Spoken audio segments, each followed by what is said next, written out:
el capítulo 2 de Juan, del versículo 1 al 12, es un tema, hermanos, que me va a tocar predicar más tarde en una iglesia latina acá. Y bueno, quería compartirlo con ustedes también. Vamos a dar lectura a la palabra de Dios, hermanos. Juan capítulo 2, versículo del 1 en adelante. La palabra de Dios dice: al tercer día se hicieron unas bodas en Caná de Galilea, y estaba allí la madre de Jesús. Y fueron también invitados a las bodas de Jesús y sus discípulos, Jesús y sus discípulos. Y faltando el vino, la madre de Jesús le dijo: no tienen vino. Jesús le dijo: ¿qué tienes conmigo, mujer? Aún no ha venido mi hora. Su madre dijo a los que le servían: haced todo lo que os dijere. Y estaban allí 6 tinajas de piedra para agua, conforme al rito de la purificación de los judíos, en cada una de las cuales cabían 2 o 3 cántaros. Jesús le dijo: llenad estas tinajas de agua, y las llenaron hasta arriba. Entonces les dijo: sacad ahora y llevadlo al maestresala, y se lo llevaron. Cuando el maestresala probó el agua hecha vino, sin saber él de dónde era, aunque lo sabían los sirvientes que habían sacado el agua, llamó al esposo y le dijo: todo hombre sirve primero el buen vino, y cuando ya han bebido mucho, entonces el inferior, mas tú has reservado el buen vino hasta ahora. Versículo 11. Este principio de señales hizo Jesús en Caná de Galilea, y manifestó su gloria, y sus discípulos creyeron en él. Después de esto descendieron a a Capernaum, él, su madre, sus hermanos y sus discípulos, y estuvieron allí no muchos días. Bien, hermanos, vamos a orar para que el Señor nos ayude a sacar el mensaje de este precioso texto. Oramos, hermanos. Señor Jesús, quiero darte gracias por lo que eres, porque tienes, Señor, a bien manifestarte a nosotros con tu gloria, enseñarnos la verdad tuya y seguir obrando en nuestras vidas. Yo te agradezco por lo que has hecho, por lo que estás haciendo en nuestra vida, Señor, y también por lo que viene en el futuro. Gracias, Padre, por este momento. Yo te pido que pongas nuestro corazón y nuestra mente en atención a tu palabra, y que desafíes nuestro corazón. Guíanos, Señor, en tu precioso nombre. Amén. Muy bien, hermanos, para entrar un poquito en contexto, porque sé que ustedes han estado estudiando o están estudiando Hebreos, pero para entrar al contexto de este pasaje, quisiera que vayamos mirando algunos versículos antes, ¿no? Las bodas de Caná, como lo titula ahí sus Biblias, me imagino que si todos leen miren ahí el título de sus Biblias, que dice, me imagino que de todos debe decir las bodas de Caná. Ustedes saben que la Biblia es inspirada por Dios, pero los títulos que están en nuestras Biblias no son inspiración. Es un recurso humano que se hizo para que nosotros podamos entender un poco los mensajes, ¿no? Y los versículos también, la división, eso se hicieron mucho más adelante ya, ¿no? Entonces, lo inspirado es la palabra, pero los títulos no. ¿Y por qué digo esto?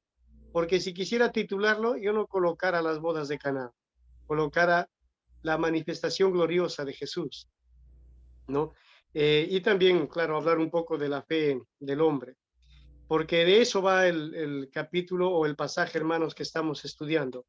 Pero Juan, hermanos, cuando nosotros miramos el Evangelio de Juan, capítulo 1, 2, 3, vamos avanzando, es interesante que las bodas de Caná, Juan lo presenta como el primer milagro de Jesús.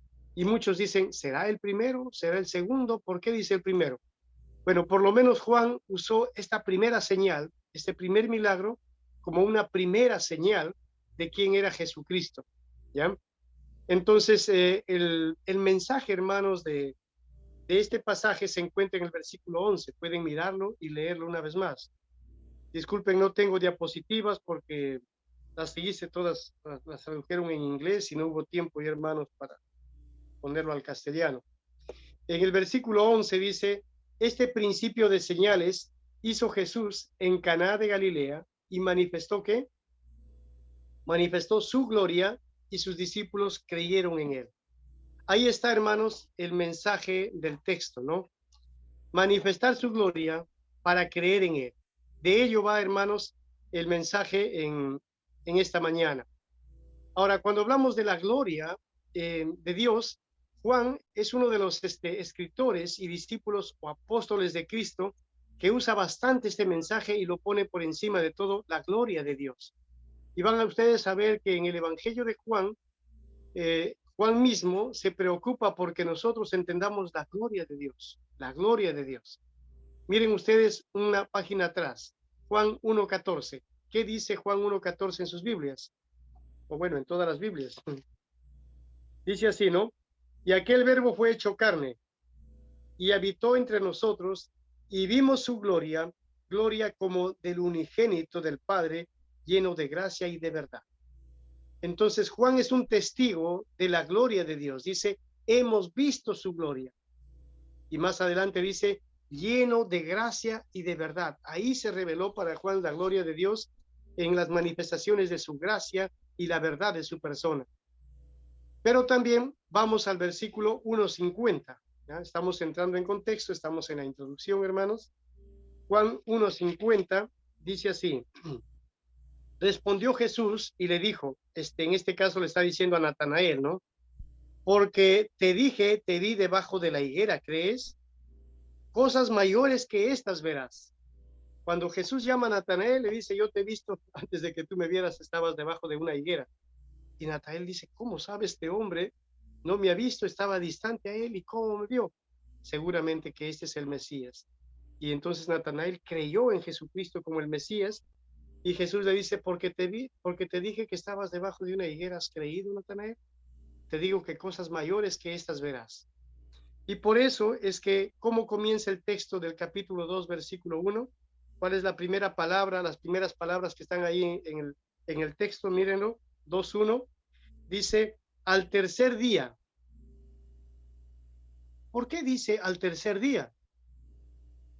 Al tercer día de que Jesús le había dicho a Natanael, cosas mayores que estas verás. Entonces ahí lleva la secuencia Juan y nos hace ver de que Jesús quiere ir revelando su manifestación gloriosa en nuestra vida. Y lo está haciendo con Natanael y lo va a hacer con nosotros. Y lo va a hacer en el Evangelio de Juan, por ejemplo. Hoy vamos a ver la gloria de Cristo para creer en él, pero más adelante vamos a ver que cada milagro que Jesucristo o que Juan utiliza acá de Cristo tiene siempre la gloria de Dios, pero también el mensaje para nuestra vida. Por ejemplo, más adelante va a dar de comer a muchas personas, ¿no? La alimentación a multitud de personas y Jesús se presenta como el pan de vida. Luego más adelante vemos otro milagro que da la vista a un ciego y Jesús se presenta como la luz. Y luego más adelante vamos a ver que va a resucitar a Lázaro, el clímax de sus milagros y señales, y Jesús se presenta como yo soy la resurrección y la vida. Ahora, los que están con su Biblia, vamos a la parte final de Juan, al capítulo 20. ¿Sí? Los dedos rápido ahí moviendo las manos al capítulo 20, versículos 30 y 31. En el hilo del pensamiento de Juan, dice acá en Juan 20, 30, 31, hizo además Jesús muchas otras señales en presencia de sus discípulos, las cuales no están escritas en este libro. Ahí vemos que Juan solo seleccionó algunas. El 31 dice, pero estas se han escrito para que creáis que Jesús es el Cristo, el Hijo de Dios, y para que creyendo tengáis vida en su nombre. Qué precioso, hermanos, el propósito de Juan. Escribe realmente este evangelio para manifestar lo glorioso que es Cristo, pero al final tiene como consecuencia o busca él como propósito que creamos en él. Un creer que nos lleve a la vida eterna, no solo un creer por creer. Entonces, entendiendo ya, hermanos, este contexto, ahora, primera señal, primer milagro que Juan usa, vamos a entrar ya de lleno al texto. El mensaje de la mañana, si queremos un título para los que toman apuntes, tienen esta linda costumbre, es creer en Cristo al ver sus obras gloriosas en tu vida. La manera de pregunta es, ¿crees en Cristo al ver sus obras gloriosas en tu vida? Y no quiero que sea solamente una frase, hermano, sino un llamado al corazón. ¿Crees en Cristo al ver sus obras gloriosas en tu vida? Y ustedes podrán decirme, pero ¿cuáles glorias? Eh, la gloria es un concepto teológico muy amplio en la Biblia, pero en este pasaje, hermanos, la palabra gloria tiene que ver con la revelación de la persona de Cristo y de sus obras. O sea, ¿tú has visto alguna vez revelarse a Dios en tu vida, en su persona y en sus obras? Por ejemplo, cuando lees la Biblia y destapas una verdad profunda de Dios, Él está revelando su gloria de su ser para ti. Cuando miras la naturaleza o cuando las circunstancias de la vida te han mostrado cosas que van más allá de lo natural, estás viendo realmente la gloria de Dios. Y no quiero que seamos como creyentes ciegos o de repente como personas en necesidad espiritual, ser ciegos realmente a la manifestación que Dios está haciendo diariamente a tu vida. Vamos a estudiar. Voy a dividirlo este pasaje en tres partes. Primero, número uno, Cristo mostró su gloria al socializar con todos. ¿Ya? Cristo mostró su gloria al relacionarse con todos.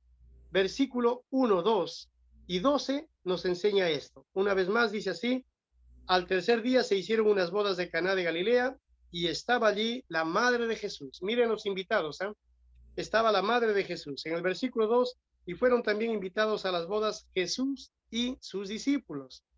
El versículo 12 dice: después de esto descendieron a Capernaum él, su madre, sus hermanos y sus discípulos. Entonces parece que los hermanos de Jesús estuvieron con María también ahí realmente en esta boda. Y Jesús por su parte estuvo allí, pero rodeado y acompañado de sus discípulos. Ahora, hermanos, aquí, no sé, la boda quizá fue un paisano de Jesús, algunos piensan que puede ser algún familiar que invitó, lo importante es que él estaba ahí en una boda. Cristo, hermanos, no fue un hombre ascético. ¿Qué quiero decir con esto? Cristo no fue un hombre austero, rígido, áspero, apartado, encerrado. Él no vivía su santidad encerrado en su casa y en su pueblo sin relacionarse con los demás. No.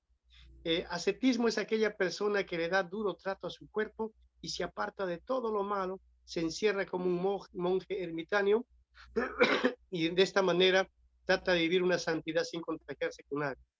Jesús no fue así, ¿sí?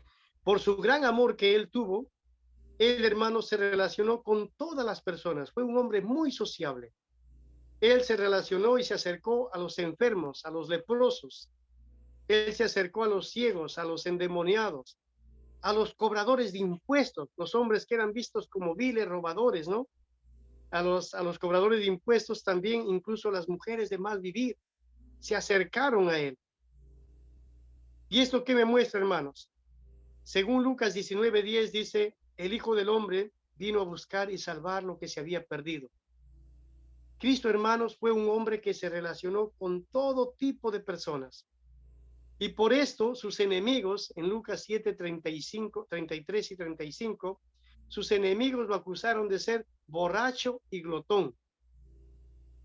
Pero si ustedes recuerdan a Juan el Bautista, él vino y se encerró a vivir entre las peñas. Y cuando fue el tiempo, vino a la ciudad a profetizar. Porque realmente los judíos tenían una vida muy austera, muy dura, rígida. Es que Juan el Bautista lo hizo mucho más rígida su vida para tener autoridad sobre los judíos. Y de esta manera, cuando vino, pudo tener autoridad. Pero cuando Juan el Bautista vino con ropas realmente andrajosas, comiendo solamente comida silvestre, todos dijeron: está endemoniado. Otros dijeron: está loco.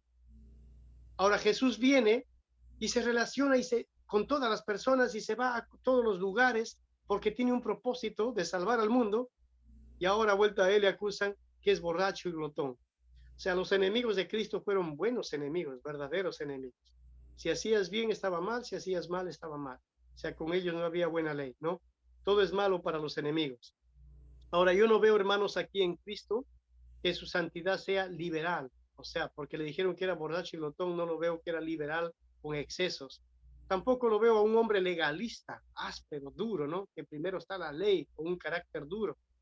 Se lo pinta a veces sufriente, serio, triste, áspero, pero la verdad yo creo que si quisiera pintar a Cristo, lo pintara un hombre alegre, un hombre sonriente, un hombre que sabe relacionarse con los demás. Y por eso ustedes recordarán que Jesús dijo, eh, dejéis que los niños vengan a mí, porque justamente hasta los niños querían acercarse a Jesús. Imagínate cómo habrá sido el carácter, la personalidad de Cristo. Habrá sido como el hermano de la iglesia, rígido, duro. Habrá sido como los ancianos ahí, parece que están destinando ley y legalismo. Habrá sido como el hermano que está en tentación, medio carnal por ahí, un pie en las cosas de la iglesia, un pie en las cosas del mundo, liberal. No, hermanos, yo veo a un Cristo santo relacionándose con todos, un hombre apacible, manso, humilde, que daba ganas de estar en su presencia y estar con él. Por eso, hasta los niños querían ir, algunos lo impedían y él dijo, dejad que los niños vengan a mí. Y ojo, un niño no se acerca a cualquier persona, ¿verdad? Hay que mostrarle gracia, hay que mostrarle cariño, aprecio, y ahí corre el niño. Más o menos un poquito para pintar la persona de Jesús, hermanos, ¿no? La santidad, entonces, hermanos, no es encerrarse en casa. La santidad es sociable. Es tener a Cristo en mi vida y saber relacionarme con el mundo, hermanos. Yo te pregunto en esta mañana, ¿cómo te relacionas con tus compromisos sociales? Cuando te invitan a una boda, cuando te invitan de repente a un cumpleaños de un familiar, un amigo, cuando en el trabajo llega el aniversario de la institución, ¿cómo te relacionas? ¿Te encierras? ¿Te apartas porque no quieres ser como ellos pecadores? O de repente te vas porque de repente ahí puede haber un exceso y la carne está llamando al deseo. Hay que tener cuidado en los extremos, hermanos. En verdad, Juan 17:15, Jesús enseñó, ¿no? No te pido que los saques del mundo, dijo, sino que los guardes del mal. Es decir, hermanos, estamos en el mundo, vivimos en el mundo, pero tenemos que vivir socializando en el amor del Señor, pero cuidándonos del mal. Y igual, primera de Juan 2:15 también nos enseña que no debemos amar el mundo. Entonces vivimos, hermanos, en el mundo, pero no amamos en el mundo. Nuestra santidad se relaciona con todos, que Dios nos dé sabiduría, cómo relacionarnos con cada compromiso. Algo que en mi vida, hermanos, de repente algunos me conocen, tanto en los estudios de la universidad y en el trabajo, yo no decía no, casi a todo decía sí, porque tenía un propósito, porque conocía la gloria de Dios en mi vida y sabía por qué me voy a estos lugares. Lógicamente no voy a ir a una discoteca, lógicamente no voy a ir a una fiesta de carnaval donde realmente hay excesos y no permite tener un tiempo, un ambiente sociable, ¿no? Pero si había un cumpleaños de un amigo, iba, si hay la boda de un amigo, iba, porque tenía mi equilibrio, conocía la gloria de Dios y sabía realmente con qué propósito uno va. Voy a divertirme un rato, pero teniendo en cuenta el amor de Dios en mi vida, cuidándome del mal. Con esto no les invito a que salgan y digan, el hermano Willy nos ha dado permiso, vamos a toda fiesta. No, si te vas, ve porque eso no es malo. Cristo fue un hombre sociable, pero ojo, si hay deseo en tu corazón hacia la carne, si algún otro deseo te llama a esa invitación, pues no te vayas. Lo que quiero ver aquí es que la gloria de Cristo se manifiesta, hermanos, socializando con todos. Jesús pudo haber dicho a esa boda no voy, puede haber excesos, pero Cristo se fue y estuvo ahí porque tenía que manifestar su amor hacia todos. Él amaba a todos. Segundo punto, hermanos, Cristo muestra su gloria al interesarse por las cosas comunes de la vida. Y aquí voy a hacer primero, hermanos, un pequeño análisis del texto, porque la narrativa acá nos deja muchas preguntas en el aire. Dice el versículo 3, y faltando el vino, la madre de Jesús le dijo, no tienen vino. Primera pregunta que puedo hacer al texto. ¿Por qué es que María se dio cuenta del vino? La realidad es que parece que María fue invitada no solamente a estar en la boda, sino a ayudar en la boda. Y si ella estaba en todos los trabajos y los quehaceres, sirviendo y atendiendo y ayudando, pues se dio cuenta de que faltaba el vino, ¿no? Segundo, dice acá, eh, Jesús le dijo, perdón, sí, María se acerca y le dice, no tienen vino. Entonces Jesús, cuando escucha que María le dice, no tienen vino, Jesús le dice, ¿qué tienes conmigo, mujer? Le hace una pregunta, pero no parece una pregunta tan blanda, ¿no? Aparentemente. ¿Qué tienes conmigo, mujer? ¿Por qué vienes a mí? ¿Por qué vienes a hablarme a mí del vino? ¿Y qué debo hacer yo? ¿Qué tienes conmigo? Esa es una frase, hermanos, del idioma del hebreo usado para realmente, sí, tener un desacuerdo, pero no una pelea. Acá Jesús y María tienen un conflicto de desacuerdo, ¿no? María, quizá, hermanos, por lo que Lucas dice en 2:19 y 51, que María guardaba en su corazón desde el momento que Cristo nació en el pesebre y desde el momento que él iba creciendo como niño, habían cosas que María, de lo que escuchaba, ¿no? Realmente de los ángeles, de los hombres, de los pastores, de los reyes, dice que María guardaba en su corazón de quién era Cristo. Y para María lo tenía claro, Jesús era el Mesías, y ella tenía el momento ya de cómo debe revelarse y cuándo debe revelarse. Mejor dicho, María tenía un método y una forma, pero Jesús le dice en este momento, ¿no? ¿Qué tienes conmigo? En otras palabras, está diciendo, mira María, mira mujer, no es el tiempo. Y si tengo que hacerlo, lo voy a hacer en mi forma y en mi manera que el Padre me ha hablado y no en la forma que tú me has dicho. Entonces hay un pequeño desacuerdo en la forma y la manera. María quizá pensaba ya que Jesús te revele con un milagro completamente y en ese momento todos iban a creer en él. La verdad es que la revelación de la gloria de Cristo va a ser un proceso de a pocos en 3 años y no va a ser en una sola vez como quizá María lo tenía en cuenta. Cuando dice el versículo 4, aún no ha llegado mi hora, en Juan 7:30 se refiere a la hora de su muerte, pero aquí parece que aún se refiere a que no ha llegado su hora de revelarse completamente como el Mesías. ¿Ya? En el versículo 5, su madre dijo a los que servían, haced todo lo que os dijere. Parece que Jesús y María conversaron, llegaron al acuerdo bonito y dijo Jesús, ¿no? Bien, María, tú quieres que lo haga ya pronto, voy a hacer algo, pero déjame hacerlo a mi manera. Voy a hacerlo según el Padre me ha dicho. Y por eso es que María corre y dice a los demás, hagan todo lo que Él les diga. Ahora, hay otro problema aquí, ¿no? Cuando María aboga, intercede en esta situación de necesidad, la iglesia tradicional ha usado este pasaje para decir que María realmente es la intercesora entre nosotros y Dios, entre nosotros y Cristo, y cogen esto como un principio teológico. Pero aquí, hermanos, en esta narrativa yo no veo realmente que exista un principio de doctrina de intercesión, perdón, de María para con los hombres. Yo lo que puedo ver aquí es que justamente María está tratando de darle solución a un problema que se presentó en esta boda. Nada más. El tema es narrativo, que es un milagro, no es un principio teológico, ¿no? Para coger esto. Pero bueno, son confusiones en el texto que algunos hacen, ¿no? Más bien María acá nos invita a someternos todo a la voluntad de Cristo. Hagan todo lo que Él les diga. No dice hagan lo que yo les digo, sino hagan todo lo que Cristo dice.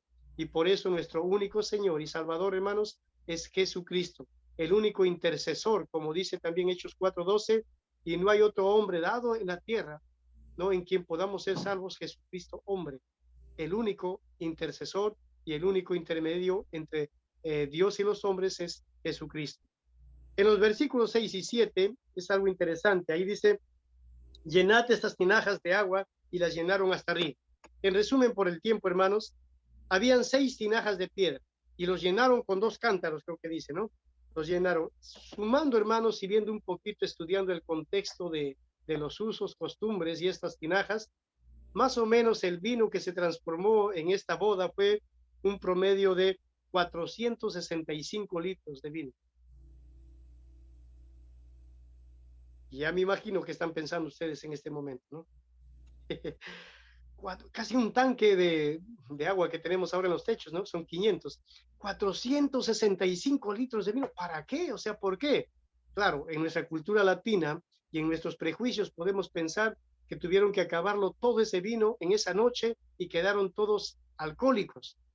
Y la verdad no es así, hermanos, ¿no? Hay que entender que las bodas en ese tiempo, hermanos, duraban una semana y la gente llegaba y se iba, llegaba y se iba, más o menos así como es en un velorio, que la gente viene y va, viene y va, imagínate una semana, ¿no? Y parte del vino sí pues era el aperitivo que se les daba. Pero tampoco estaban llamados a terminar este vino, ¿no? Por otro lado, existía un maestresala que él se encargaba de cuidar los excesos. Pero más importante que eso, hermanos, está el hecho de que Jesucristo fue un cumplidor de la ley en cuanto al uso del alcohol, y en Levíticos 10, Isaías 28 nos enseña que debemos evitar los excesos. Y Jesús, como cumplidor de la ley, pues realmente no puede estar quebrantando la ley porque fue un hombre sin pecado. Por otro lado, Jesucristo nos enseñó a ejercitar el dominio propio, ¿no? La verdad dijo, el espíritu quiere, pero la carne es débil, y enseñó a sus discípulos a ejercitar dominio propio. Pero también sus apóstoles de Jesús más adelante van a enseñar que no debemos tener excesos con el alcohol. Por ejemplo, Romanos 13:13 dice, andemos como de día, honestamente, no en glotonerías y borracheras, sino vestidos del Señor Jesucristo, y no proveáis para los deseos de la carne. ¿Se dan cuenta, hermanos? Aquí realmente lo que nos está enseñando es evitar los excesos. Pero la verdad, hermanos, dejemos los prejuicios de lado, dejemos a un lado los prejuicios como latinos, porque en Perú y en Latinoamérica, si alguien tiene una copa, ya exactamente está bebiendo hasta perder su conciencia. Realmente hay culturas diferentes, ¿no? Y el uso y el abuso en Latinoamérica es fuerte. Dejemos de lado los prejuicios y vayamos al mensaje, que es lo más importante. El mensaje aquí, hermanos, es que Jesucristo está obrando en cosas menores, cosas comunes y cosas ordinarias. Es decir, Jesús está mostrando su amor e interés en proveer un bien para que la boda de su amigo no sufra vergüenza alguna. ¿Qué me quiere dar a entender esto, hermanos? ¿Por qué obra Jesucristo en ese momento? Bueno, Jesucristo está obrando, hermanos, en las cosas pequeñas de la vida. Jesús está obrando en aquellas cosas importantes, medias necesarias del día a día de la vida. Y eso es lo importante que debemos entender en este mensaje, hermanos. Que Jesucristo puede obrar en el día a día de las circunstancias de tu vida. Te pregunto más bien, amigo y hermanos, ¿has visto a Dios obrando alrededor tuyo en las cosas comunes de tu vida? A eso me refería cuando hablaba de la gloria de Dios. No sé cuántos a veces decimos o mal identificamos obrando a Dios y decimos, ¡ay, qué suerte! ¿Alguna vez te has dicho en tu vida, qué suerte? Pues olvídate, no es suerte. Es la gloria de Dios, la manifestación de Dios cuidando y obrando en tu vida. Yo te invito a que de acá para adelante, antes de decir qué suerte, digas, esta es la manifestación gloriosa de Dios. ¿Y para qué Dios manifiesta eso? Para creer en Él. Quisiera animarte pensando en lo siguiente, ¿no? Jesús es glorioso. Él está obrando en las cosas pequeñas de mi vida y puede obrar en las cosas pequeñas. Por ejemplo, Jesús se interesa en los planes familiares que parece que no puedes llevar a cabo. Tienes una reunión familiar y parece que no llevas a cabo. Jesús se interesa en esas cosas pequeñas. Así fue en esta boda. Quizá Jesús se interesa también en la actitud poco amigable de tus compañeros en el trabajo. ¿Cuántos en el trabajo tienen amigos o compañeros difíciles? Jesús se interesa en esas cosas que parecen pequeñas. Jesús se interesa en la falta de economía para cubrir la educación de los hijos. Jesús se interesa en las deudas mensuales que tienes como familia que afrontar cada mes. Joven, señorita, Jesús se interesa en la pareja que tú tienes que tener en tu vida. A veces desde muy jovencitos, 14, 15, 16, desesperados por una pareja. Tranquilos, Jesús tiene el control. Todo a su tiempo, Jesús se interesa. Y si Jesús se interesa, pues entonces oremos a Jesús. Jesús se interesa por aquellas cosas que están de repente en tu mente quitándote la paz en este momento, que quizá no puedes contar con los demás contarles porque sientes que no es importante. Jesús se interesa. ¿Crees en Cristo al ver sus obras gloriosas en tu vida? Punto 3. Cristo es glorioso porque usa su gloria para salvarnos. Versículo 9 y 12, para ir avanzando y terminar. Versículo 9 dice, el maestresala, hermanos, probó el agua hecha vino, sin saber él de dónde era, y la verdad no llegó ni a entender, ni ver la gloria de Cristo, ni creer. Pero igual también los sirvientes, ellos sí sabían cómo y quién transformó el agua en vino, pero la verdad tampoco se interesaron en conocer a esta persona, a este ser glorioso que es Cristo Jesús. Y aquí, hermanos, es triste, ¿no?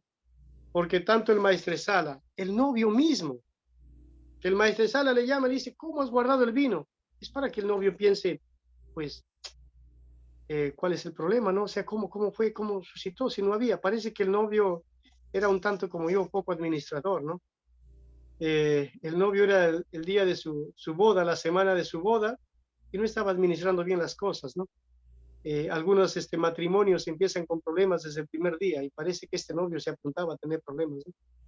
No estaba administrando bien las cosas, ni sabía nada, pero tampoco se interesó, ¿no? Y esto es triste, hermanos. A veces pregunto, ¿cuántos hoy en día, cuántas personas hoy en día son así? Ven a Dios manifestándose. Ay, qué suerte, ¿no? O pueden decir, Diosito me ayudó, pero hasta ahí se quedan, no hacen más nada. Los sirvientes se dieron cuenta todo, pero tampoco actuaron con una respuesta como los discípulos. Hermanos, no seamos ciegos a ellos, ¿no? Eh, la verdad que en pandemia, hermanos, muchos hemos tenido necesidad. Dios me ha permitido estar cerca de muchas personas con necesidad.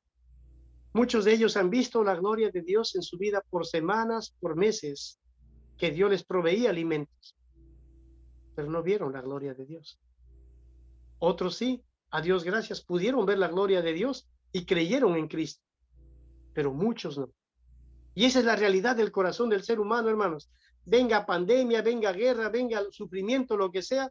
En el momento clamamos, ay Diosito, a la hora que uno está enfermo, a la hora que uno está mal, a la hora que hay hambre. Y a la hora que uno se sana y a la hora que uno ya llega a la comida, nos olvidamos de la gloria de Dios y no creemos en Él. El versículo 11 dice, este principio de señales hizo Jesús en Caná de Galilea y manifestó su gloria a sus discípulos.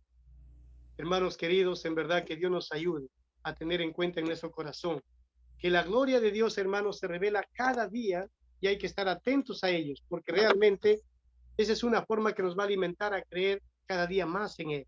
Y para terminar, hermanos, como conclusión, en Apocalipsis 19, 7, 8, si se han quedado picados un poco con conocer más de la boda y entender un poco cómo estaba vestida la novia y qué pasaba los detalles, cuáles eran los juegos, cuál era la diversión, qué tipo de comidas había. Y bueno, no podemos ver más de la boda. Quiero animarles pensando en Apocalipsis capítulo 19, 7 y 8. Dice así, porque ha llegado las bodas del Cordero y su esposa se ha preparado, y a ella se le ha concedido que se vista de lino fino, es las acciones justas de los santos. ¿Qué nos enseña acá, hermanos? Que en el futuro va a haber una boda. En el futuro hay una boda de Cristo, el esposo, con su esposa, la iglesia. Y a esa boda estamos camino todos los que somos hijos de Dios, todos los creyentes. Sinceramente, estamos caminando de cara al futuro, camino a una boda. Y nuestras maletas de hoy en día, hermanos, deben irse preparados a esa boda, preparado de santidad. Porque dice ahí el texto bíblico, la iglesia, su esposa, se ha preparado, se ha vestido de lino fino. ¿Qué es el lino fino? Dice las acciones justas de los santos. Acciones justas significa una vida de santidad de los que ya son santos. Entonces, la característica principal de ser esposa de Cristo como iglesia, nosotros tenemos o debemos tener la santidad, hermanos. Ahora, esa santidad no se consigue a fuerza humana. Esa santidad se consigue, hermanos, entregando nuestra vida a Cristo, reconociendo sus glorias y creyendo como los discípulos creyeron. Ahora, este creer, hermanos, no es un simple creer. Ya yo creo en Dios, yo creo en Diosito, ¿no? El común denominador. No, es un creer, hermanos, que debe llevarnos, como dice Hechos 3:19, ¿no? Al arrepentimiento y a la conversión. Un creer que Cristo ha derramado su sangre ahí en la cruz por mis pecados y como consecuencia me ha dado vida eterna si es que yo entrego mi vida a Él. Hermanos, un creer que nos haga reconocer qué pecados tengo que ir sacando. El egoísmo, el orgullo, la envidia. Cuando yo creo en Cristo, debe confrontar realmente mi vida. Cuando yo creo en Cristo, debe confrontar mi pecado y darme cuenta que aquello que está mal, sacarlo, porque yo no puedo creer en Cristo cargando mis pecados. Yo creo en Cristo y entrego mis pecados y le pido perdón. Eso es arrepentimiento.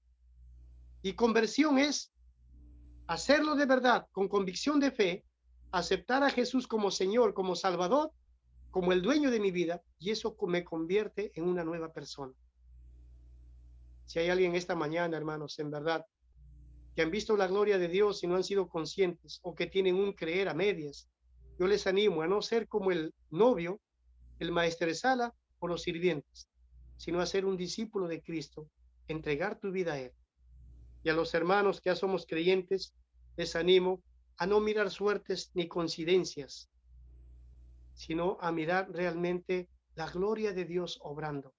Olvídense, no hay suerte. Dios está obrando en nuestra vida para que creamos más en Él. Vamos a orar a Dios y vamos a decirle una vez más, a reconocerlo como nuestro Señor y nuestro Salvador. Oramos, hermanos. Bendito Dios, oh Cristo amado, quiero darte gracias en verdad por todas tus glorias manifestadas, Señor, en mi vida. Tú lo sabes, Señor, tengo mi cuaderno anotado ahí, donde está anotado todo aquello que tú has hecho en mi vida y vienes haciendo, todas las bondades, todos los favores, todos los momentos gloriosos, lo tengo anotados ahí porque quiero tener un corazón de gratitud. Pero te pido también que mis hermanos tengan esta actitud de ver tu gloria manifestándose cada día a su vida y esto transforme, Señor, nuestra fe, nos haga crecer en nuestra fe y nos haga creer de verdad. Oro en esta mañana por aquellos, Señor, que tienen dudas en su vida, que entreguen su vida a ti, Señor, que los perdones y les hagas nuevas criaturas. Gracias, mi Jesús, por todo lo que eres y por todo lo que haces. En tu santo nombre. Amén. Muchas gracias, hermanos. Yo sé que virtualmente no es como presencial, pero por lo menos hemos podido compartir este mensaje de Dios.